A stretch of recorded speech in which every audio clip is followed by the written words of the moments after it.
সবাইকে স্বাগত সাধারণ জ্ঞান ইউটিউব চ্যানেলে। আজকে আমি যার কথা বলবো তিনি হলেন একজন ভারতীয় রাজনীতিবিদ, যিনি ভারতের 14তম লোকসভা সদস্য ছিলেন।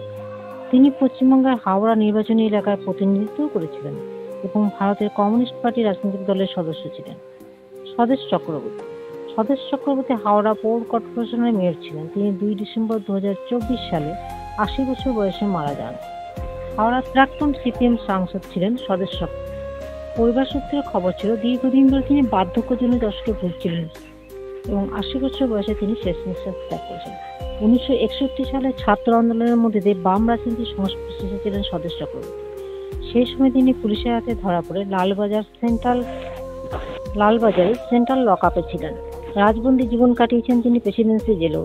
এরপর 1963 সালে সিপিএম পার্টির সদস্য পদ পান তিনি। 6 বছর পার্টির রাজ্য কমিটির সদস্যও ছিলেন।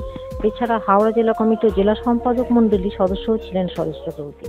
পরের দুবার তিনি লোকসভা ভোটে হাওড়া সদর থেকে জিতেছিলেন। দুবার হাওড়া পুরসভা মেয়রও হয়েছিলেন তিনি। এছাড়া হাওড়া ইমপ্রুভমেন্ট ট্রাস্ট ও HRBC চেয়ারম্যান পদে ছিলেন প্রাক্তন এই সাংসদ।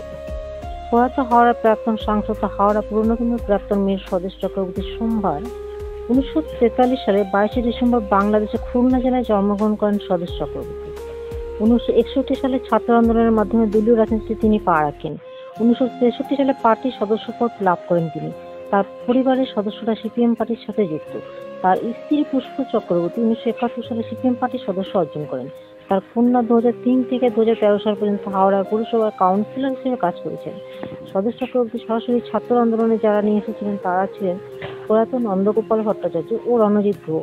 ছাত্র আন্দোলনে হাওড়া জেলার ওই আদিত্যনাথ ভট্টাচার্য, সুখরঞ্জন ভট্টাচার্য আর স্বদেশ চক্রবর্তী বনানী বিশ্বাসরাও ছিলেন। 1971 সালে তিনি সিপিএম এর হাওড়া জেলা কমিটির সদস্য এবং 1979 সালে তিনি পার্টির জেলা সম্পাদক মণ্ডলীর সদস্য নির্বাচিত হন।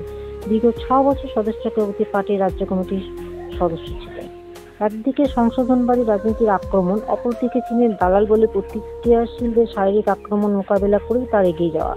কলেজে কেটে গুন্ডাদের হাতে আক্রান্ত হাসপাতালেও তিনি ভর্তি হয়েছিলেন।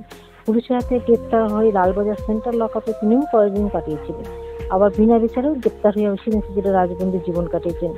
জেল থেকে বেরিয়ে তিনি এমপ্লয়মেন্ট এক্সচেঞ্জের মাধ্যমে ব্যাংক অফ বরোদায় চাকরি পান। All Bengal bank of Baroda employees association সহ-সম্পাদক, সহ-সভাপতি ও তার দীর্ঘ 7 বছরের সভাপতির দায়িত্ব তিনি পালন করেছেন। চক্রবর্তী 1977 সালে Indian red cross society Howrah জেলার সম্পাদক হন। 1984 থেকে 1989 সাল পর্যন্ত হাওড়া পুরসভার আন্ডারম্যান হিসেবে তিনি কাজ করেন।